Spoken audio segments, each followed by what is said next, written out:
Wow, imagine retiring earlier than you ever thought you could. It is possible if you follow a plan, and today I'm going to be outlining some major tips to that plan.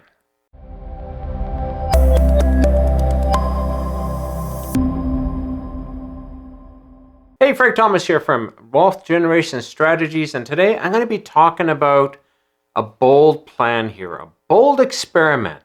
How do you retire faster, quicker, and earlier? So just imagine this. Imagine retiring early. I'm 62 this year, and I'd hoped I'd have retired at least 10 years ago. Well, I did some pretty critical errors that have crippled my chances of that dream. Today, I'm going to show you what I did that you shouldn't do and what you should do that I didn't. In the past 5 years, I'm glad to say I've turned things around 180 degrees and I'm saving on super fast forward. Some of the points I'm showing you today are pretty bold, but I'll say if you follow them, you'll get very predictable results.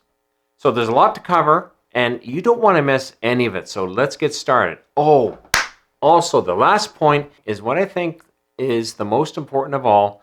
So be sure to watch right to the end for this super tip. Number 1, learn to save more. That kind of goes without saying, but the more you save, the more naturally you'll save faster. I'd saved at least 100 grand in my life at least twice in the past, and I had a great start. I learned how to save. I will in a few moments tell you what I did wrong though. Right now, it's all about saving and saving rapidly. Good places to start are increasing your earning potential by making yourself worth more. And that's what I've done all through my career. Sell what you've purchased but don't use. Take that extra capital and save it. Don't spend it. If you have something that you're not using, get rid of it. It gets out of your head, out of your house, and into your wallet, and that's what you want. Finally, take any cash windfalls you get in life, and we all get them, and save them. Got a bonus or a tax return? Don't spend it, save it. I remember I got a bonus one year when I was working at this one job for $5,000, and I was like, woohoo, money, man, that's awesome. And I got it, and I was very disappointed because I got about $2,600 in that bonus. And I went, hey, but the bonus was $5,000. Taxes. Yes, sir. Mr. Taxman had to get his piece. I tell you, they offered me a bonus the next year or year after for $10,000. And I was like, oh, just put it into my RRSP because I didn't want the Taxman to get half of it. And it was hard. The first time it was hard to say, put it away. Because we have this natural desire, I need it, I want it, I gotta have it, and you want to go spend it. So learn to save, especially with windfalls. I tell you, that was a real learning experience because I got the full 10 grand into my RRSP and life is good. So don't spend it, save it. Number 2, watch your spending. This is the first critical error that I'm going to be sharing with you today. You need to make sure that you really monitor your spending. Know what your spending limits are for every pay period and stick to them. Create an emergency fund to cover the bumps in life that occur. Got lots of videos to talk about that, so I'm not going to cover it in today's video. Review your expenses at least every 3 months and decide if an expense is necessary. You'll be shocked when you do this review. Upon reviewing my spending over the years, I shaved over $1,500 a month from my required spending. Pretty interesting, eh? This included unneeded subscriptions, improper insurance levels, and seeking competitive pricing for all things that were coming out of my budget. Cell phones, internet, whatever it is. Get comparative pricing. Even on my insurance, when I said the proper insurance levels, I was paying a very high premium for house insurance.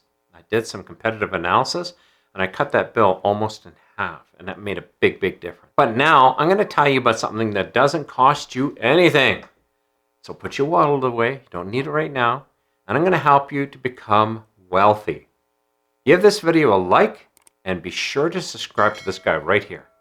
My promise to you is to provide you with timely and actionable advice to help you become wealthy starting today. So be sure to subscribe. Thanks very much. Number 3, lifestyle creep. This is a big one. Don't permit your lifestyle to cost you more than you earn. I see it all the time.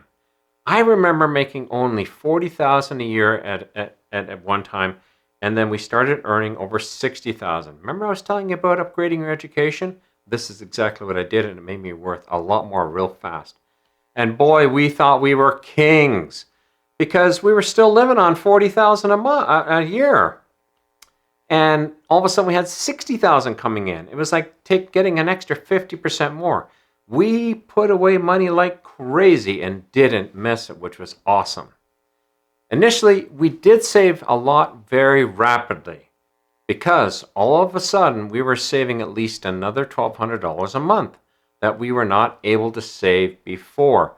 Within a few years, though, we allowed our lifestyle costs to creep up and creep up. New house, bigger house, new cars, and we ate all that $60,000, if not a little bit more. So you get it? Avoid it like the plague. Number 4, don't be stupid. I know this is kind of a weird title, but stick with me on this one. It's really easy to make riskier decisions in life once you've got a good financial cushion built up. I had saved around $140,000 in my mid-40s, and I thought I was on the top of the world. I am so financially good. I became overconfident in my job and decided to become an independent contractor. Hey, I have a good safety cushion. I can do this. I'm the king of the world. Well, I wasn't prepared. I didn't have a really good plan. And needless to say, 4 years later, and after making a ton of expensive mistakes, those funds were completely gone. Not only that, I was in debt for another $70,000. So talk about upside down. If I had simply saved and invested those funds at an interest rate of about 10%, 15 years later when I hit 60, I would have been worth over $600,000. And that's not even contributing anything else into it. You got to be smart. Don't allow money to give you a false sense of security until you've saved it all. The moral of the story is don't become stupid if you saved a bunch. Be smart and invest it into good investments, protect that capital, and watch your money grow. Tip number 5, keep yourself on track. Believe it or not, the best way to keep yourself on track when saving is to allocate a little bit every year to spending. Hey, that doesn't make sense. Spending and saving are not in the same sentence, are they? They actually are. Ever hear the expression, all work and no play makes Jack a dull boy? I think it perfectly describes this situation.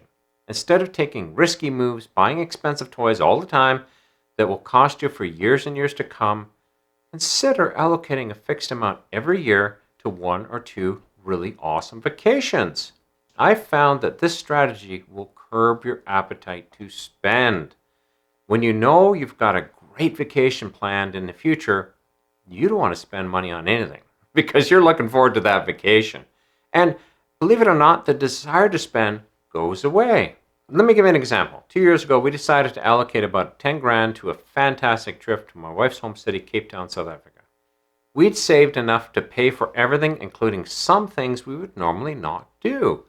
In other words, it was going to be an awesome vacation. With this goal in mind, we forgoed a lot of expenses for about 10 months to save that initial capital. In the end, we probably didn't spend more than we would probably have spent on all the little extras that we didn't really need or would have completely forgotten. And we had a brilliant vacation for a whole month. And I remember that vacation. If we would spent that money on all little things in life, they would have been in the trash can, including what we did and what we bought. You forget. The best thing is all expenses tied to this trip were planned for and already paid for. No lingering debt after. No credit card bills. Done. We had a great vacation. We came back and picked up where life left off and kept on going. This point is all about striking things off your bucket list while you're still working. Don't allow retirement to become the golden scepter of life. Start having some fun now. You got to, or else you will find saving and not spending very, very difficult. And the last point, the one I said in the beginning, is probably the most important, and here it is. Start early. What? That doesn't sound very complicated. It might not sound very complicated, but it may go without saying, but the earlier you start your savings journey towards retirement or financial independence, the sooner you will arrive.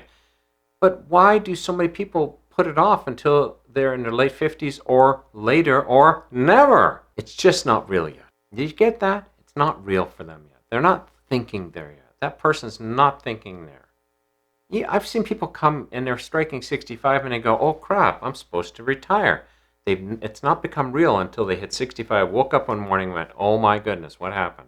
Another one I hear is, I've got a long time and I want to have fun now. My 20-something children say this. Regardless of the excuses, your greatest ally to reaching financial independence as fast as possible is time. The longer your investments have time to mature, the more they do mature. And you got to remember that. Time is an incredible ally to your saving efforts. But the later you wait in life to get started, the harder it gets to get to retirement. You have to save more because you have less time for it to compound itself. Too many people, including myself, put this off way too long and wonder why they can't either retire or in retirement have very, very little income. If you started to save at 20 years old, putting away about $500 a month for the next 30 years, and let's say you're getting about a 10% interest rate, what do you think that would be worth in 30 years? Believe it or not, it'll be worth over $1 million. That's the truth of it. Now, $500 a month might sound like a lot in the beginning, but after you've contributed it for a while, it's not. Soon you forget. That becomes a line item expense, and you completely forget about it, and you're used to it, and you adjust your spending around other things to allow yourself to pay yourself first every paycheck or every month or whatever your pay period is. So there you go. If you follow these 6 points, you will retire earlier than you ever thought you could, and you'll have a great life in the process. And that is the great experiment. And it's a very bold experiment that many people just don't seem to have the heart to get involved in. Now, I've taken all these points to heart, and now I'm saving on fast forward, doing everything I can to get us to retirement in as little as 10 years or less. And I'm pretty sure I'm going to do that. But there's a dark side to saving, and that is when you don't save. If this video hasn't convinced you of that, I have another video. If you're wondering what the unseen costs of not saving are, this is the video for you. It should be showing up on the screen any moment now, so be sure to check it out. Otherwise, be sure take these tips I've given you today and put them into action. And hey, let's start saving today.